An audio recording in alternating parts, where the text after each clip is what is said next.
We're going to be headed into episode 12. I mislabeled my last episode as episode 10. The one before that was episode 10. I was doing it quickly, you know how it is. So this is episode 12. We did not skip episode 11. And here we have Rebecca. Let's see.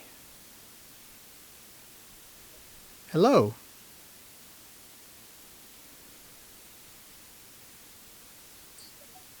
Hello. Hello, hello. How are you? Good. How are you? Great. We're doing awesome. Thanks for coming in short notice. I appreciate it. You're welcome. So I added another topic to what you were telling me, to what we were talking about before, which was Snow White. Yeah. I added George MacDonald to it because I want to start getting into a lot of authors, not just talking about singular stories, but talking about kind of like the future, like where are we headed into the future. And to me, Snow White's good, but George MacDonald has to be explored more. And I think that he's like a clue as it comes to the kind of fairy tales we can explore in the future. Yeah. But I think the fairy tales we've explored in the past are plenty good. There's nothing wrong with them. And so we can talk about them as well. So yes, this is Cultural Warfare with Jon Croft, and I'm Jon Croft, and Rebecca is with me, and we're going to be talking cultural warfare, but also who is George MacDonald, what did he do, and what is Snow White, but kind of like from a perspective of what is fairy tale.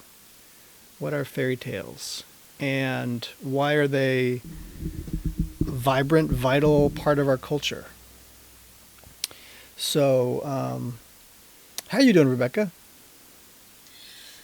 I'm doing good. Good. Yep. Yeah, I know. I just put the kids to bed, so Hmm. I'm a little flustered. You're a But saint. good. You're a saint. That's true. I am a saint. Yes. Facts. Talking facts, right? It's in the Bible. We're saints. We're all saints. Mm-hmm. But you told me, and I wasn't even necessarily interested in doing Snow White. Of course, I didn't really know what I wanted to do tonight, and sometimes that does happen to me. It becomes a last-minute decision. But a lot of the reason for that is because we get to have kind of robust conversations through the week, and often the most interesting ones come from a kind of a conglomeration of what we've talked about during the week. And then we get to kind of like air out, not air out, but kind of like synthesize what we've been talking about on Friday. And I think that's pretty great. It's like great for us and great for you guys because you get to hear all the nonsense we spout. So we appreciate that. Yes. So you mentioned that we should talk about Snow White, and that's because you got a lot out of some stuff that I said this morning. Do you remember what that was? Yeah. You were talking about, I don't remember how we got on the topic, but you were talking about the, oh yes, we were talking about the tree of the knowledge of good and evil. Oh, yeah. And you were talking about the mirror that the evil queen looks into, and it tells her things that she needs to know. It tells her, it gives her knowledge, and it gives her identity, and she trusts what it says, and then one day it reveals that she's not the fairest in the land, and that there's someone else who is the fairest in the land, and this person is Snow White, and she's just very innocent. I mean, she's like, she's portrayed, especially like in the Disney. I'm really only thinking about the Disney That's Disney fine. one, because Yeah. That's the only one I've seen, but she's really portrayed as just very naive, very innocent, and Mm-hmm. not exactly full of knowledge. She's just Right. been given the task of cleaning, and that's what she does. And then she dreams that um, that a savior will. A prince will come, Mm-hmm. and and she, turns out to be the fairest in the land. Mm-hmm. And you just made some really cool points about that, and I was just reminded of how this sounded like a topic that you could take a couple of good rabbit trails on. One of them being Gnosticism, and one of Yeah. them being um, with the tree of knowledge of good and evil, and Mm-hmm. and then it got me thinking about the mirror of the Word of Mm-hmm. God. So Yeah. there's that. Thank you. Thank you for that rundown because I actually did forget some of those points. Yeah. So I appreciate that because, I know we like to, or at least I like to rabbit trail into Gnosticism because for me it's a awakening wonder of illumination when I look at what our society has become and what our religions have become. They've actually become very infested with Gnostic thinking. But what does that mean, right? The question is, well, what does that really mean? What is Gnostic thinking? Gnostic thinking is the mirror in Snow White. Gnostic thinking is the holy man on the mountain who gives you your wisdom for your village so you'll survive. Gnosticism is a system of legalism which with ranks and with knowledge hidden within each rank, sort of like the Masonic Lodge, sort of like the Jewish system of cleanliness, sort of like almost any religion that demands of you certain doctrine in order to reach the higher levels of illumination, right? And so almost every religion has a version of this in it, but I didn't see the Gnostic elements in Snow White before. And then that's what I was talking to you about with kind of a certain level of glee. Like, oh, look at this. Yeah. Because isn't the queen, right? Isn't the queen basically a Gnostic system? She represents a Gnostic system, a Gnostic order, which, because, well, let me just tell you, a lot of the reason Gnosticism was illuminated for me from a Christian perspective was that I understand now that Gnosticism comes from the Garden of Eden, which is when Eve bit from the apple of the knowledge of good and evil. So Yeah. knowledge of good and evil, Gnostic means knowledge. This is a very root. This is one of the very roots of our sin, which in you could definitely argue that it is the root of human sin. Um, but Gnosticism is not just a system like a religion. Gnosticism is a way of thinking, and that's why it's even more of a root. It's not even. It's at the in the garden. It was on a more base level, just a way of thinking, and then it became a system, right, or an ideology, and that's kind of corrupted almost every religion on the globe at this point. Yeah. But Snow White, she's not Gnostic. As you mentioned, right? She's Snow White, meaning she's innocent, innocent as a Yeah. dove, right? White as snow, meaning pure. Yeah. And, obviously Christ washes us white as snow, right? So these are symbols. Uh, and the difference between Snow White and the wicked queen, the evil queen, is that the evil queen uses tools, right, to get an advantage. And Snow White doesn't do that. She doesn't have tools. She only has herself, her innocent purity, right? And and so the queen doesn't actually see that. Like she doesn't notice her innocent purity. She doesn't make a connection between what she's known by, which is the name Snow White, and her innocent purity. She, which is what we do when we watch it, right? We see those symbols, and the queen doesn't. And yet the queen has this all-knowing mirror. So the mirror is a system of self-purification. And it is a symbol, like many other false religions have these tools, such as a palantir in the Lord of the Rings, or a seeing eye, a seeing what is it called? A crystal ball. A crystal ball, right? So there are many seers, right, that have these kinds of tools. Obviously, the Bible condemns this kind of seeing, right? So, but this kind of supernatural tool, or witchcraft, as some people call it, is simply an outcropping of the desire, the deep inner human desire to have greater special knowledge, right? So we want this greater knowledge, so we gain what? Power, right? So as they say today, knowledge is power. And this is actually the different way of thinking that Gnosticism has corrupted the world with, that came from biting the apple.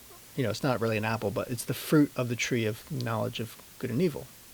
So there's a lot to that, right? There's a lot to unpack there, and a lot of people unpack that differently.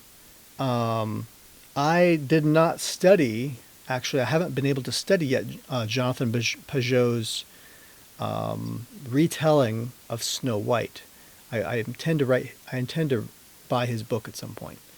But he wrote a book about this, and I really trust his perspective on myths and fairy tales. We're not of the same denomination, but that doesn't really matter in these matters.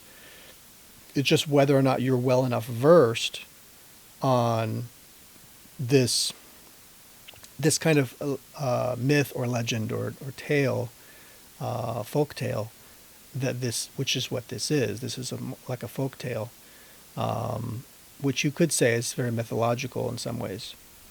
But so Snow White has something the queen doesn't have. That is innocence and purity. And so instead of, what do Gnostics do? Instead of, well, first of all, they have to go through their daily ritual, right? Of, am I ritually clean? So they have to look in the mirror and say, well, who's the fairest of them all? Like, I have to be the most fair of them all.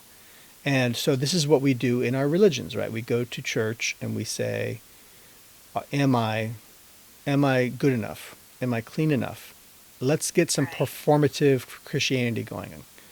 Like they get this performativeness. Am I wearing my Sunday best? Am I doing all these things? And so this is the evil queen. She's am I the fairest? And so this is the knowledge of good and evil.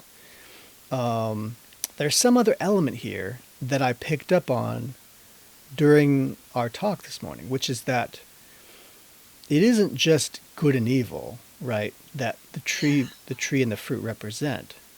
It's the knowledge of good and evil.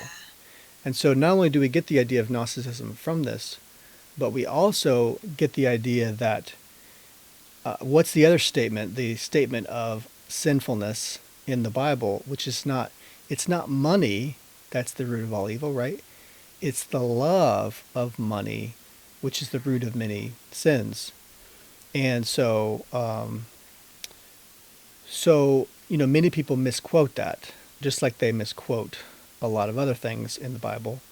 And so, it's not the thing itself, right? It's not the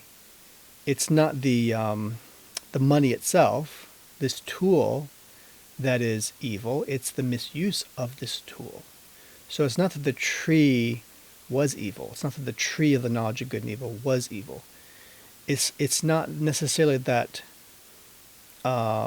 we were already evil or we were already good in the garden, right? It's just the knowledge of those things that makes us fall into sin, right? Yeah, yeah, I've heard it said once as the idea that you could decide what is best for yourself, or that you could decide what's good for you independently of God. Right. Yes. Yeah. So it's as they say, knowledge is power. So the belief is that with this knowledge, you will be able to go over God's head, right? And you'll be able to learn and know what is good and evil like God, or even take his place in some way. So because you don't need God then to tell you what is good and evil anymore, you can do it yourself. So what did we call the tree then after that? We called it the independence tree. Yeah, or something. The independence tree, the self tree. Yes. The tree of self. The tree of lies, but also you could say the not grace tree. Yeah, it's an opposition to the grace and mercy of God. Yeah. For sure, absolutely. So, because one of the things I reasoned in our talk this morning was that I bet you Adam and Eve actually missed the mark at some point, in some way. They didn't do something properly. They didn't, I don't know, treat one of the animals properly or something, Yeah. Or something like that. Maybe they made a mistake or something. That's missing the mark. But is that sin, right? Well, I think it's the knowledge of it that made it more sin, because it was the knowledge of it, or it's the belief that the knowledge of it, it being good or bad, is the problem, right? Because what it does is it makes you conscious of, or it makes you believe, rather, that you have the power to overcome evil, or overcome good even, by defining it and categorizing it and creating a ritual around it, and being able to, like, in an academic sense, kind of like understand it and control it, right? Therefore. And so this kind of false idea of power, which is a systemization of good and evil, right? Yeah. This makes us believe then, and you can see this in our religions, right? You can see this, I think we also discussed about King Saul, didn't we? Because this statement, God desires mercy, not sacrifice, or God desires, another word for that is obedience, not sacrifice, is also a very important statement here, because what King Saul, the first king of Israel, did wrong was that he believed in this kind of legalistic, systematized religion, which is that, hey, I know I'm kind of breaking the rules here, but if I could just do what the priest does and do the right things, like the things that you want me to do, then everything's going to be good, and then you'll bless me, and then I'll be able to win this battle, right? Yeah. And so he kind of like bastardized these rules because he believed, right, through his knowledge of how the system works, he believed that because he had this knowledge that he could just do it himself. And then that God would be forced to bless him, right? Because now he's using the system, a certain way. And we kind of do the same thing to God, don't we? Sometimes we say, well, I did these right things, therefore I should be blessed. Yeah. I was good. I was like Job, right? Like I did all the right things, therefore why am I going through these hard things? Like we're looking at goodness as a transactional thing. And so like I do good and therefore you bless me. And this is actually the same Gnosticism. It comes from the same root, because it fills us with an independent pride to believe that, well, now because I understand good and now because I understand evil, I could just ritualistically do the good thing instead of making a mistake and falling into the pit and doing the bad thing. And the truth is, it actually doesn't work that way, folks. This is the thing so many people, even people of God, didn't get. Even people of God didn't understand. You know, people who, in their heart, they want to do the right thing, but they keep making this mistake. And some people, they make a mistake and then they repent and they do better later, like Job or like Jonah, people like this. But some people, they don't. They don't ever figure it out, and then they get punished, and they, you know, God might give them a chance, but they don't always make it through that test, which is to give God obedience, not make sacrifices. Like he doesn't want your sacrifices if it's not done in obedience, right? If you're figuring out the system and then all this stuff. And I know a lot of this, you know, like a lot of this is religious talk, and we do that quite often here because it's so like such a part of the foundation of our culture that people just love to like ignore it, pretend like it doesn't matter, and then they wonder why culture is in the state it's in. You've been ignoring it, that's why. So all of this stuff is important, and it's even a lot of stuff that Christians don't get and don't understand. But your religion, you know, is actually about a personal faith in Jesus. It's actually about a personal relationship with a personal God who is a real person, right? And he's not about a system. And he's not about a performative religion in which you just dot all your I's and cross all your T's and you're good. You can't be a good person and get into heaven. That's not how it works. You know, there's many who say what? They say, Lord, Lord, we preached in your name and we did all these good things in your name and we healed in your name. And Jesus will say, what? I never knew you. As in, I don't know who you are as a person. You don't know who I am as a person. We don't have a relationship. That's what he's going to say. So how is that? You know, the people who say that they don't like the personal relationship Christians, they don't like the songs in church about Jesus is my boyfriend. You hear these things. No, there's people like this right now who literally are spreading a lie around, which is that Christianity is not about a personal relationship with God. Because what they want is for you to fall in line to their doctrine. And be very solemn and stoic at church. They don't want you to sing songs about how you love God and how he loves you.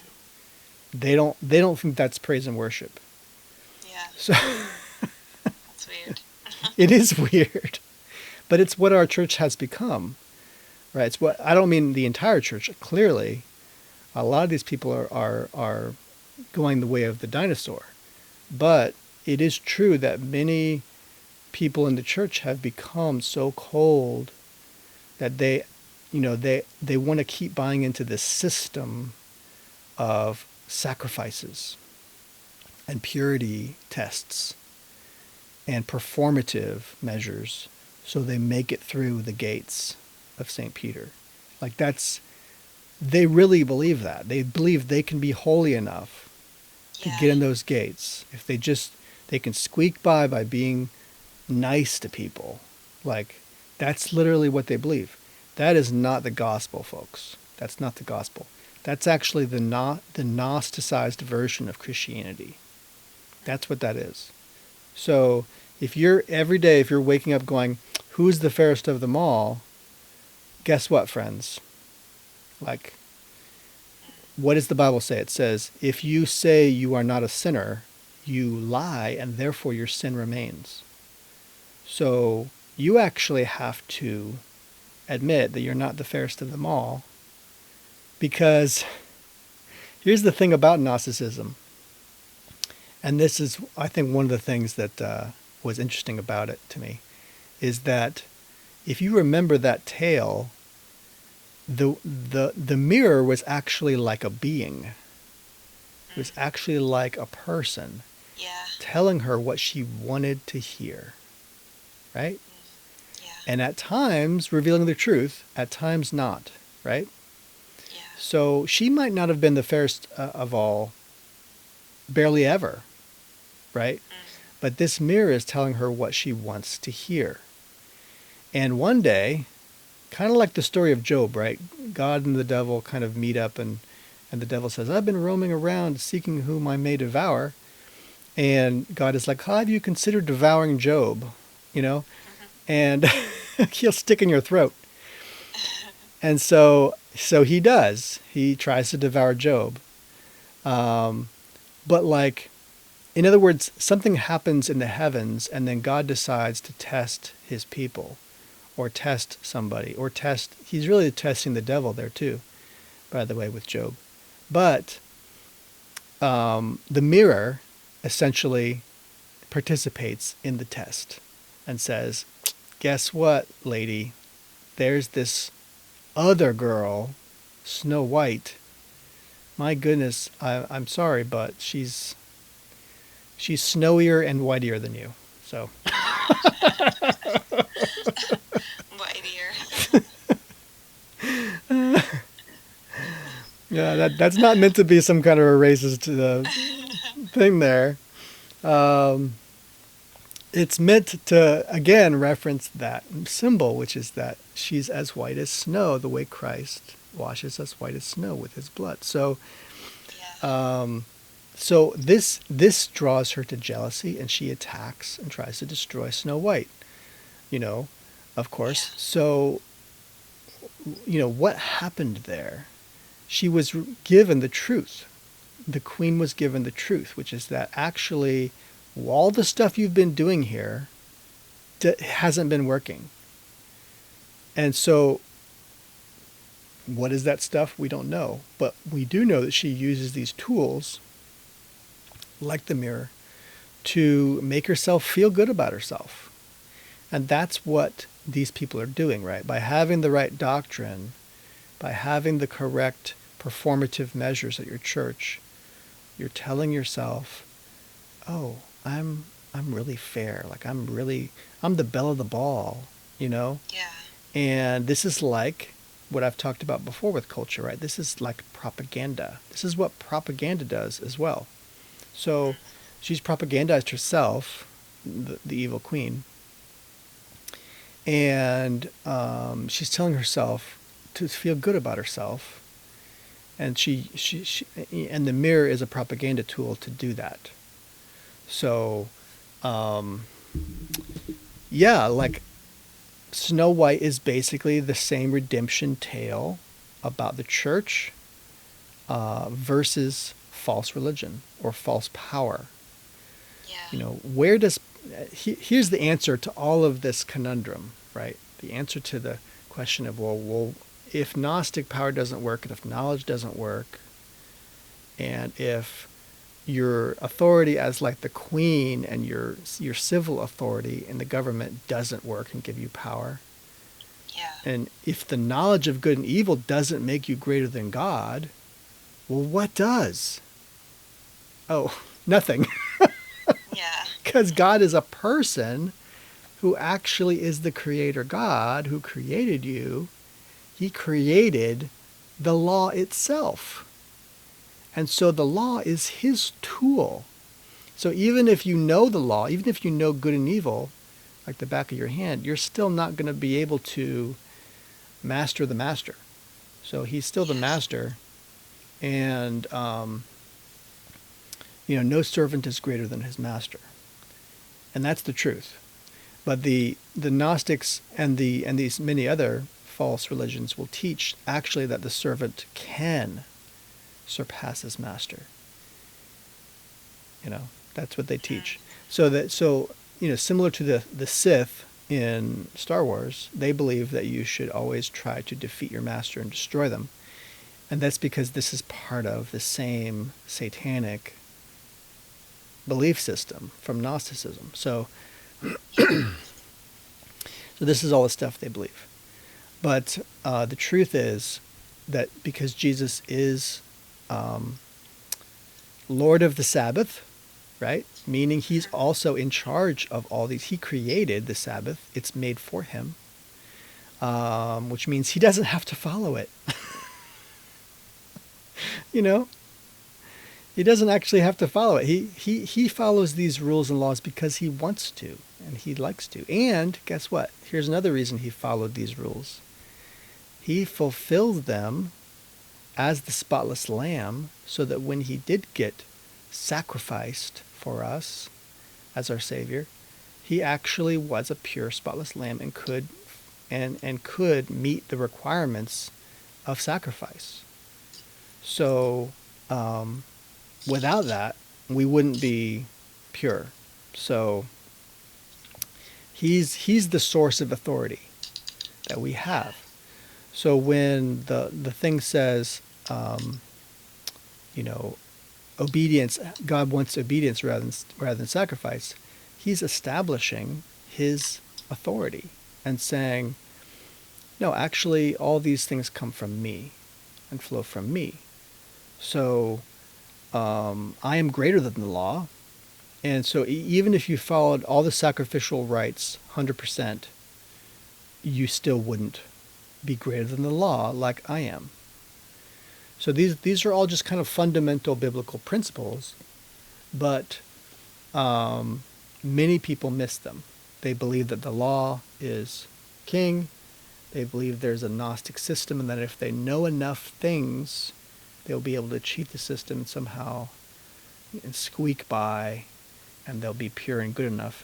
And the truth is they can't. So that was a lot of talk about Gnosticism and Snow White, but I just thought that was interesting. It was pretty cool. Yeah. But absolutely. Yeah, I mean, I like some of these fairy tales because many of them are like very encapsulated retellings of the gospel, which I really appreciate. Yeah. But here's something I want to introduce to people as a something to chew on. The great fairy tales we know, like Snow White, many of them, like Lewis Carroll, who did Alice in Wonderland, were inspired by another fairy tale writer named George MacDonald. And George MacDonald was also a Christian. He wrote some of the best fairy tales ever known to man, and yet nobody talks about him. I wonder why. Just like they can't read the Bible, they can't read George MacDonald. It's too difficult for them to read, too advanced. So, which is of course why they just give up. You have people getting doctorate degrees and spending 10 years in college, but they just can't bring themselves to reading George MacDonald. It's too hard. So, but the reason I joke about this is because George MacDonald has another level of storytelling to his fairy tales and to his other stories as well, which are quite good as well. But you know how people love people like what's the lady's name? Does she write Emma? No. Sense and Sensibility. Jane Austen. People love like this dramatic stuff from like the it's not the Edwardian era or the Victorian era, is it? They would have been probably before the Victorian era. Like the Empire, is that the Empire era? Yeah. Yeah, people love these kind of like it's almost like a soap opera for books, right? Yeah. Except it's actually like got some literary chops, of course. Which is that they like these dramas. Well, George MacDonald also did really good dramas. And so he's got these two great bodies of work, which probably represent like 20 or 30 stories in each of his sections. So he's got a good 50 or 60 incredible stories. And so, as you know, I intend to do something with these stories. But people should really get into his stuff. In comparison to, to contrast with Snow White, his fairy tales, I think, are quite ingenious. Um, like The Light Princess, like Day Boy Night Girl, Yeah. The Giant's Heart, like many, The Golden Key, um, At the Back of the North Wind. Like many of these, like that one's a very heartfelt, sweet story. Then there's other ones that are like kind of strange. Um, there's one called Shadow. The Shadows that I think of it's kind of like uh, a Christmas Carol. I think it's kind of a Christmas Carol type story, um, and I think even more dark and interesting, frankly. Yes. Um, and his Princess and Curdie or Princess and the Goblin are like they're kind of like Alice in Wonderland, sort of. Yeah. Um, Not as strange, but kind of more instructive, you know. And there's also relationships. They actually have relationships in it, where Alice in Wonderland has barely no relationships. Like her only relationships are with a bunch of weirdos, like that don't even exist. So that's her relationships. In fact, I think Lewis Carroll even said he didn't want it to make any sense. Like he literally didn't want it to make sense because he wanted it to be just pure entertainment in Okay. a way. So he almost purposefully didn't have it make it have interrelational human relationships because that would Yeah. make too much sense, right? So, but like the Princess and the Goblin makes tons of sense. It's actually about your duty to protect your kingdom and your people and take care of the people you love. Like that's what it's about. So, these kinds of stories actually have meaning instead of just being a spectacle, you know. And so, like the problem with Hollywood today is it's all spectacle, there's no meaning, and if there is any meaning, Yes. it's like propagandistic meaning. So it's kind of weak sauce in comparison to these older things from the 1800s. You know, um, you could say he was from the Romantic era, and he came before many of the modern fairy tales, which Yeah. came in the late 1800s, early 1900s. Um, and so he was kind of more mid 1800s. And he was inspired by a lot of people before him, like the epic poems, and many of these other writers who are classical and neoclassical writers. He was inspired by a lot of them. But he really made something like a new paradigm to me of fairy tale, which is more subjective, right? A lot of stories at this time, and even today, quite often especially in the 1900s, a lot of stories are very objective in their view. They have a bird's eye view of everything, and everything's good and right and wrong and black and white and everything, and there's like the what you should have done kind of idea. And that's an objective view. But George MacDonald, I think, had a responsible subjective view. So like there's the subjective view in the sense of like, this is what I want, this is who I am, and I just see things from my own perspective, and I can't see things from other people's perspective. There's nothing wrong with that inherently because it's human, right? It's just a purely human perspective. Um, and you're allowing yourself basically to be imperfect in your storytelling. And I think it's actually refreshing. It's been a refreshing change, um, and that probably occurred due to people like him, actually, in the Romantic era, where it became more about experiences in nature. And so, but what George MacDonald does, though, which I think is just wonderful, and I don't even know if there's anyone today who compares to this, but he's someone who not only had a subjective view, but had a responsible subjective view on the world, which is to say, this is what you should do. If you don't do it, that's part of life. But this is kind of like a responsible view about your duties in life as a child of God. And so it's in some ways it's a very like a Western movie. Like Westerns also I think did this pretty well. Is that like a movie like Shane, right? It's very instructive. It's kind of didactic in that way. So you have this instructive a teacher, right? And the teacher is in George MacDonald's stories. The teacher is he himself, the writer. But he will sometimes break the fourth wall and be like, well, he shouldn't have done this, and we know this. Like talking about the main character, right? So Yeah. he'll break the fourth wall, which is always charming. But in doing that, he will let us know that there's an instructiveness in the story, right? But he doesn't do that all the time, and sometimes he just kind of sneaks it in, like a reference to breaking the fourth wall every now and then. Yeah.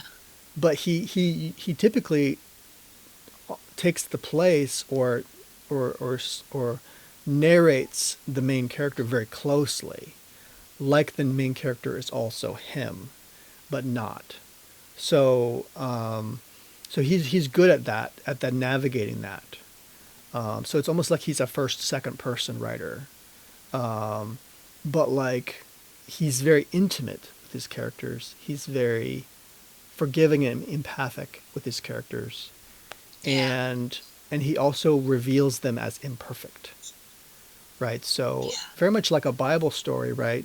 You know, where you have the heroes are actually also very flawed,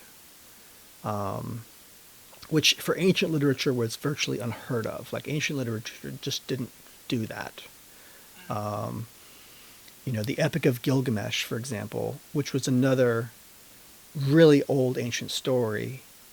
Yeah. Like the hero can do no wrong. Like he's just like this Adonis who's just perfect and knows everything. He knows all the secrets of everything and all, you know, like he's a really boring character in that way. Like he's just very boring. I mean, dull as dishwater. He's you know, Conan the Barbarian was far more flawed than this person. And I think he was partly inspired by Epic of Gilgamesh. But, you know, because it was very primordial and ancient kind of storytelling.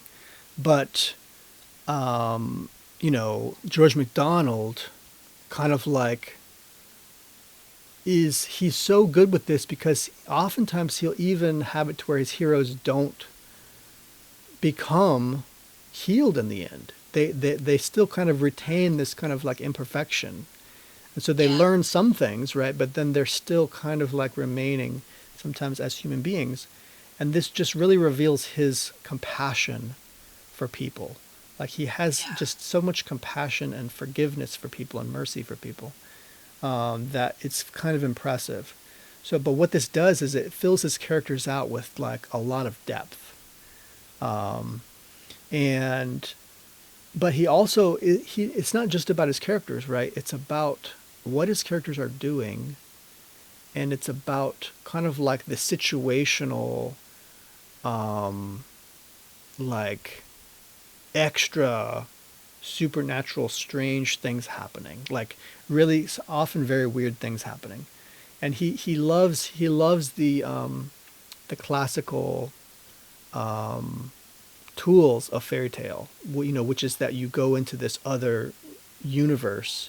Sometimes you go through a portal of some sort, or sometimes you just go into the woods, and the woods are dark and scary enough to where it's like a portal. You're being brought into this other place, and sometimes the barrier between this space and the liminal space or the fairy tale world is broken very easily, and sometimes it's not.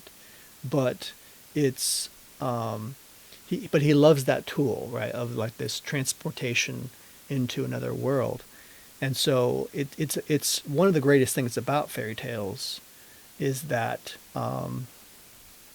and obviously some stories don't do it as well in my view, and I think Alice in Wonderland, for example, doesn't, because it's almost like it's a drug induced vision, Yeah. and that's not fairy tales. Fairy tales are not supposed to be about taking some kind of substance to bring you to another place in an imaginary way. No, fairy tales are supposed to be actually real places that you go to.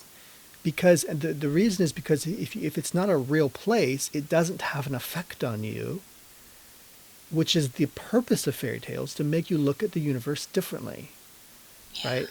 So fairy tales are about the dark, mysterious places of the world that we don't know and we don't understand. And this is why they're for children.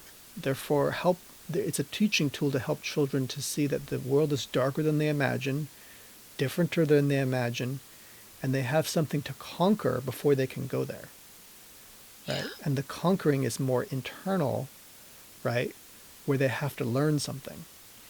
And it's not like doing a drug isn't going to help you do that, like that, right? Yeah. It's almost the opposite of what a fairy tale is doing. It's almost robbing you, right, from your conscious understanding of how the world is, basically. So, an Alice in Wonderland to me for that reason is not a great fairy tale. I mean, it's almost not a fairy tale at all. Yeah. But the visuals are very interesting. Like that's, I love the cat and I love the Mad Hatter and I love, the cards are a bit dumb, like a card soldiers. It's just like, I don't know what you're trying to say here. But like, I mean, I do know what they're saying, but I think it's just really silly. But a good fairy tale, there's stakes. There's stakes to it. And you might not come out alive of this journey. And the stakes aren't even just about yourself. It's about someone else. Often you're trying to save someone else. And so, like, someone else could be stuck in this fairy tale land, and you have to go in there and save them. And so, many of these have inspired a lot of modern tales today, and are primeval kind of stories where it's like you have to go into the belly of the whale to save your father. These kind of old, legendary, mythical tales. Fairy tales do that very well. But the great thing about them is that they are about like teaching children about the real world. And so, if they learn the fairy tales, kind of like Red Riding Hood, right? Another great story. There's The Boy Who Cried Wolf, right? Some of these are they're almost more like parables, right? They're short, they're succinct, they're to the point. Don't lie to people that there's a wolf out there when there's not, like, because it'll harm everybody, including yourself. Like, just don't do that. So, and then Red Riding Hood is like, be careful. Like, the person who you might think is your grandmother could become somebody else one day and try to eat you. And so that's really, like, it's like, understand, like, if you're Hansel and Gretel, don't try to eat some witch's house because it's tasty and think you're going to come out alive, because you're probably not. Like, don't do that. So get out of there. And so, there's some great lessons here, but many of these fairy tales are just about teaching children to be scared of the world. But George MacDonald's stories aren't like that. Like, that's actually a very simplistic lesson. Oh, be scared of the world. No, George MacDonald is about tackling challenges ethically, morally. And so you can't escape from your challenges. You have to actually face them. And you face them with strength, bravery, mercy, compassion, intelligence, like love for your neighbor. And so there's just no way around these lessons because they're biblical lessons. So, I think that what we need in the future is more of these kinds of fairy tales, like still fairy tales, but they're more subjective and they're more compassionate and empathic. And that's what a lot of the other fairy tales just don't do. They just don't do that. So, that's something I intend to be part of, you know. Yeah. And I'm not sure which George MacDonald I would do first, but there, any thoughts? Do you have any thoughts on which one you love the most? Oh, I don't know. That is a hard one. I always liked the visuals of Day Boy and Night Girl. Um, Yeah, it was just very well done and very thought out. very Um, true. and But of that's not course, one of his better known ones, is it? no, I don't think so. Even though it's I so mean, good. probably the Princess and the Goblin Yeah, is more like, you know, well known.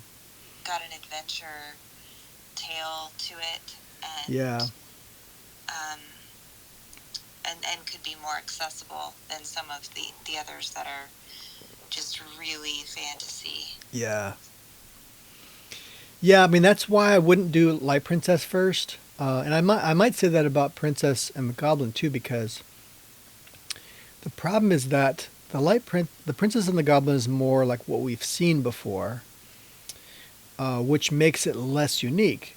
But the Light Princess, while we haven't seen that before, I think it would be too difficult to do it first Hmm. because it relies on you on a lot of wire work with this princess, and that's just a lot of work that it's going to be hard for a small indie film producer to do.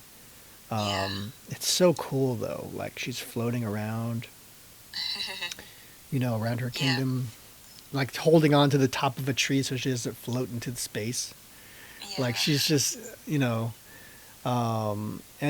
like I do love the meaning of that one too, but I wonder if one of his other ones, maybe I like At the Back of the North Wind, Yeah. and although it is a lot more for kids, and I like Fantastes. Um, Yeah. but like, I don't know if those would necessarily be easier to do either.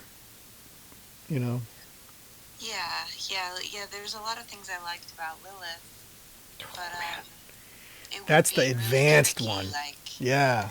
there's so like to translate it to a movie, there would Mm. be a lot that you would have to kind of cut out, which I think would be fine. Oh, But such a shame. But it's true. You'd yeah, you'd have to. it's just a different experience. A movie is just a different experience than a book. A book you can really spend time just Yeah. diving deep into all the details that the author has in mind for you. But a movie, is a more limited, um, Yeah. but visual experience where a lot of the experience is just handed to you. Yeah. Yeah, I have to agree. I mean, obviously, a book is a book, a movie is a movie. Yeah. Um, and while you can try to get the meat out of your book, sometimes it's the veggies and the cream cakes that ends up going on to the film stock instead. You know, because that's the stuff that might maybe get more viewers because it's more visually interesting or something. But like, Yeah. Lilith to me, it's his masterpiece. Yeah. And you wouldn't want to do it short shrift. Like you would want to do it in a major way. But I can see, eliminating a few moments because he does meet a lot of people. He does go on a lot of kind of like adventures. He even goes on multiple adventures into this fairy tale land, um, which I forget what they call it, but it's through a mirror in his attic, and of course back then their attics were quite expansive, so it's almost like another room that's just more dusty than the rest of the house. But so yeah, he goes through this beautiful mirror, and he enters this world, which is dark and foreboding. It's almost like Dante's Inferno in a way, right? Because it kind of represents the afterlife, this place he goes into. because the story is actually about death and about the afterlife. And so the question that is presented to him over and over is he ready for death? Is he himself ready for death? And so, like, there's many lessons that George MacDonald presents the reader about our mortality. And it's so, like, compassionate and disturbing in places. And it's kind of like George MacDonald himself went through a few, like, funerals and wakes, and he was, like, so deeply affected by it that he wrote this book, and he was preparing himself in a way for his own death by writing it. That's what it feels like to me. And so there's a lot of compassion and thoughtfulness expressed, and you know, so I think that one could be very difficult. But you know, I probably my guess would be because Fantastes would require a lot of sets, but some of them could be easy sets to make. You know, a cabin out in the woods, like, that's not too hard. Many of them are existing locations, probably. But you'd probably have to go throughout Europe to look for these sets, these locations, because there's a lot of varied, interesting locations. And so Fantastes might be a good second or third. But I'm guessing that actually at the back of the North Wind because even though there's wire work there or something to mimic wire work, it could be done in a very crafty way to where it's actually not wire work. Where I don't think you could do that with the Light Princess. You know, and the reason is because the North Wind gives Diamond a very safe environment, actually, when he brings her up with him into the sky. She's actually like a babysitter to him. And so the camera can, from his perspective, actually stay very stable. But the Light Princess, the point of the Light Princess is the opposite of that. It's that she's not safe. And so what you're going to have is a stable camera on the ground and her flying over your head and then capturing that. And that's going to be, so you have to kind of be under the princess. She has to be way over you. And this has to happen many times in the movie to kind of present the danger that she's in. So that's a different kind of wire work, if you get what I mean. But I think at the back of the North Wind can be presented like a kid's story where the clouds and the sky is almost not real. It's almost like you're in a set, and it doesn't even have to even look that real. It's more of like a symbol, right? And so it's almost like they're entering into the spirit world and they're flying to different locations. But it's about their relationship, and they're talking about what it's like for her to be her, the North Wind. And so it's very, I don't know, sweet, and innocent. Yes, yeah. And it's less about the spectacle, I think, and more about the relationships. So that might work. But yeah, I just think, I think as these shows that we're doing grow, I plan to have a special George MacDonald weekly or bi-weekly live stream where, we find some other George MacDonald enthusiasts and we discuss George MacDonald. And we might even just start out reading George MacDonald. like on the live stream, because that is one great way to get people interested in literature, is just read it, you know. And it's public domain work, so there's no, you're not in danger of anything by doing that. These live streams can't, you can't be shut down for doing that. But like, you know, that could be a really fun exercise, because it's also about the nuts and bolts, that, you know, the digging into the meat of storytelling. What really makes a good story, just in general, and how do we accomplish films and you know, building culture, you know, in real life. You know, how is that actually going to work? So some of this can be very difficult, some of this can be very easy. You know, and that's what people need to know, is how these things actually happen. But it all starts with a good script, and that's the one element of Hollywood that fails mostly, most of all, is that the script is not very groundbreaking. It's not very professional. It's not very interesting. The characters are not likable,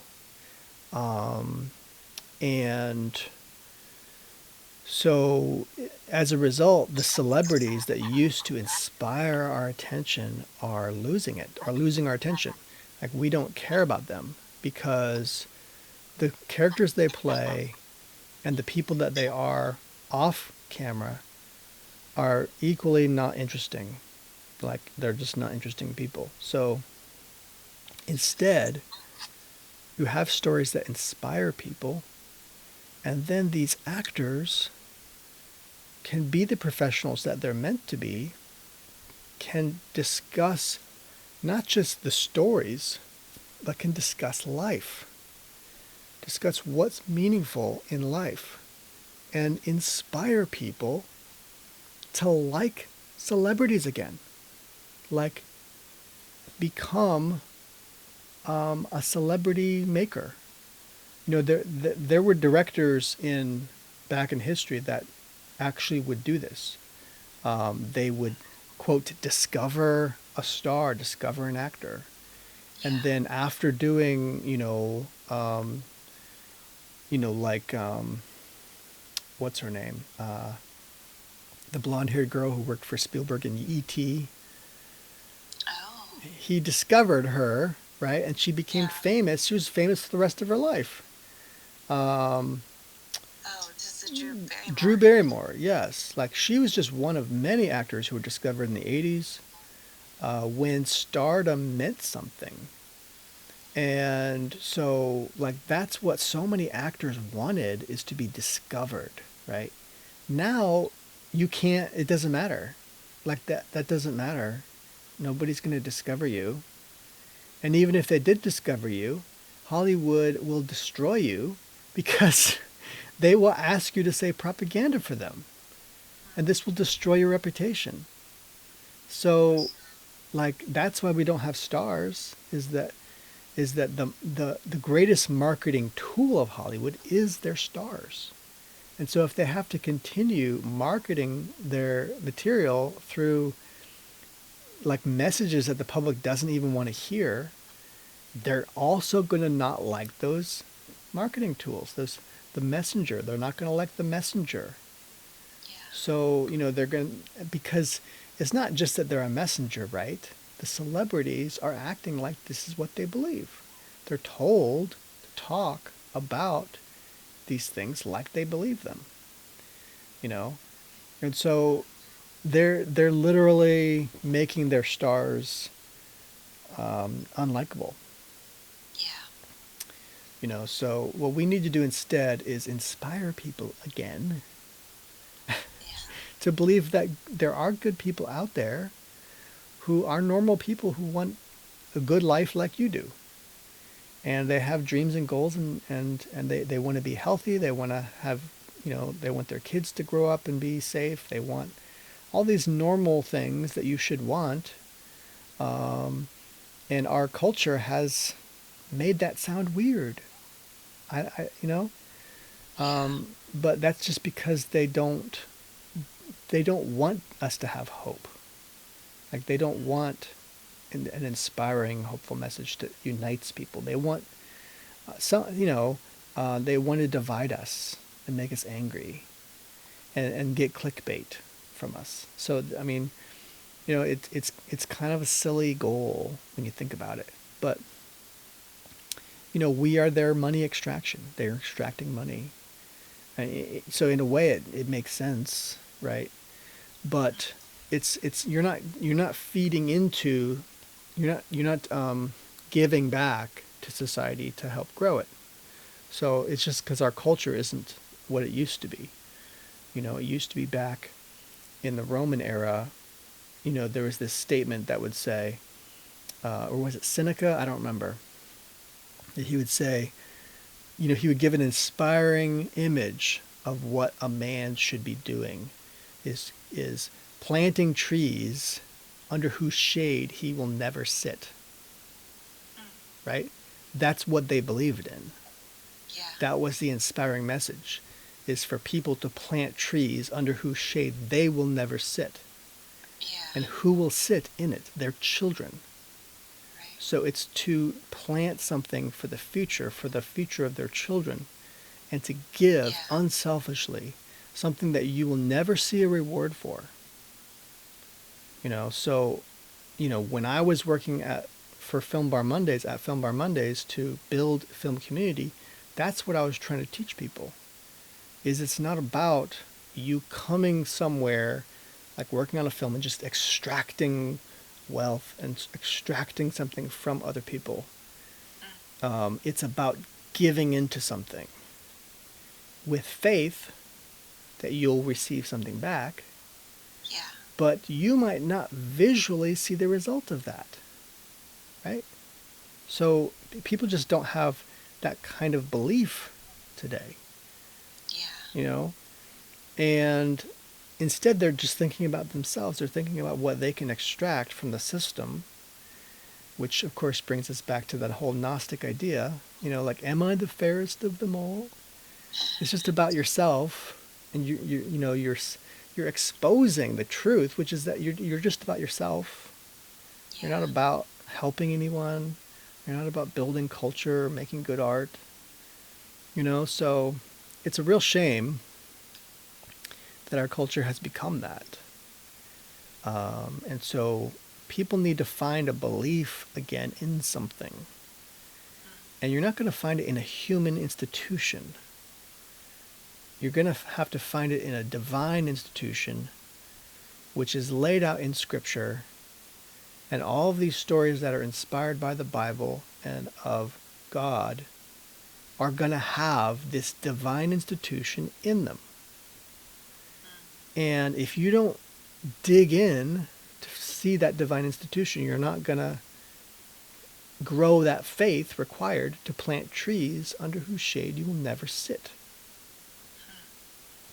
So it's a useless endeavor in which you get nothing and your children get nothing instead.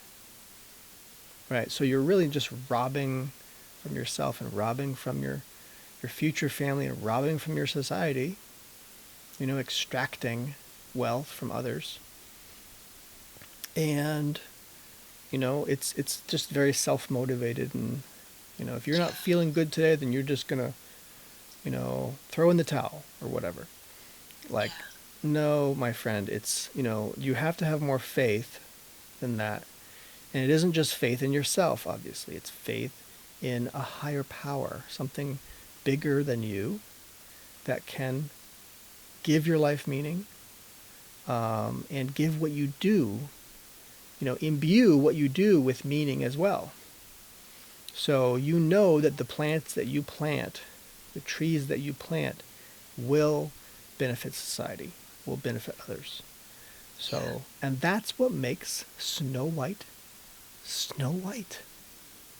right? That kind of belief in something bigger than yourself, right? Yeah. Of Christ is what makes you Snow White. So we need more of that, and I would propose we need the kind of stories like George MacDonald has, but there's many others as well. And, I've got my own stories I read as well. And so do you, Rebecca. Yeah. I like your stories too. Thank you.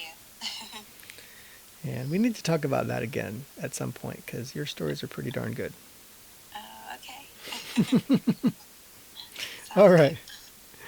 Well, we love you guys. And where can people find you, Rebecca? I am on Facebook at Rebecca Loves Jesus and YouTube at Rebecca Loves Jesus. And on Instagram, Jesus Loves Rebecca. And here on X, you can find me under When We Love Jesus. And where can people find you, Mr. Jon Croft? I'm right here all the time. No.